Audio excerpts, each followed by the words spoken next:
Guys നമ്മളെ നാട്ടിൽ പോവാണ്. എയർ ഇന്ത്യ ആണ് നമ്മുടെ ഫ്ലൈറ്റ്. ഒരു അന്ത്യമില്ലാത്ത ഗേറ്റ് ആണ് കേട്ടോ. ഗേറ്റ് അന്വേഷിച്ച് ഞാനിപ്പോൾ ഈ കംപ്ലീറ്റ് എയർപോർട്ട് കറങ്ങിയ പോലെ എനിക്ക് തോന്നുന്നത്. ഇതെന്ത് വലിയ എയർപോർട്ടാടെ, നടന്ന് ചാകുമല്ലോ മനുഷ്യൻ. എനിക്കിവിടെ നിന്ന് കണക്റ്റിംഗ് ഫ്ലൈറ്റാണ്. ഇവിടെ സിംഗപ്പൂരിൽ നിന്ന് ന്യൂഡൽഹി, ഡൽഹി ടു കൊച്ചി. എന്താ പ്രശ്നം എന്ന് വെച്ചിട്ടുണ്ടെങ്കിൽ നമുക്ക് ഈ ലഗേജ് ബാഗ് ഉണ്ടല്ലോ, അത് ഡൽഹി പോയിട്ട് അവിടെ നിന്ന് കളക്ട് ചെയ്യണം. പിന്നെ കളക്ട് ചെയ്തിട്ട് പിന്നെ അടുത്ത കൗണ്ടറിൽ കൊണ്ടിടണം. അതൊരു ദുരന്ത പരിപാടിയാണ് കേട്ടോ. നമ്മുടെ ഇൻഡിഗോളൊന്നും അങ്ങനത്തെ സിസ്റ്റം ഇല്ല. ഇപ്പോൾ കണക്റ്റിംഗ് ഫ്ലൈറ്റ് ആണെങ്കിൽ കൂടി എവിടെയാണോ നമ്മൾ ഇറങ്ങണത് അവിടെ പെട്ടി കിട്ടിക്കോളും. ഇതൊരുമാതിരി പരിപാടിയായിപ്പോയി ഗൈസ്.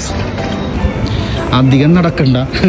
ഇതിൻ്റെ അകത്ത് ഇങ്ങനത്തെ സെറ്റപ്പ് ഉള്ളതുകൊണ്ട് നടപ്പ് കുറച്ച് കുറവുണ്ട് കേട്ടോ.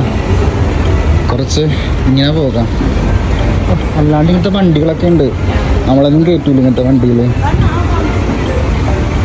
നമുക്കും വേണമെങ്കിൽ കയറി പോകാൻ തോന്നും കേട്ടോ വണ്ടിയിൽ.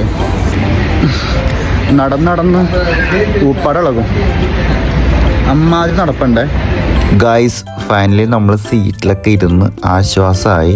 ബാക്കി വീഡിയോ അടുത്ത ഷോർട്സിൽ അപ്ലോഡ് ചെയ്യാം കേട്ടോ.